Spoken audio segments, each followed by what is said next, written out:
Softcatalà va néixer l'any 1998 com un grup d'usuaris que es marcaven com a objectiu millorar la presència del català a les noves tecnologies.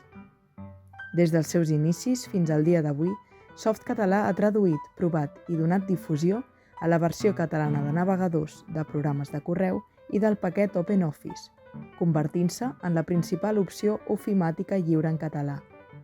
L'any 2001 va iniciar una col·laboració amb Google, que va permetre traduir al català la interfície d'aquest cercador i, més endavant, participar en l'adaptació del motor de cerques de pàgines en català.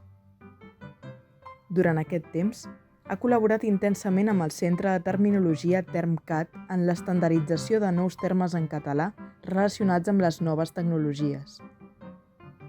El seu lloc web conté un directori on es troben classificats i es poden descarregar més de 150 programes traduïts al català.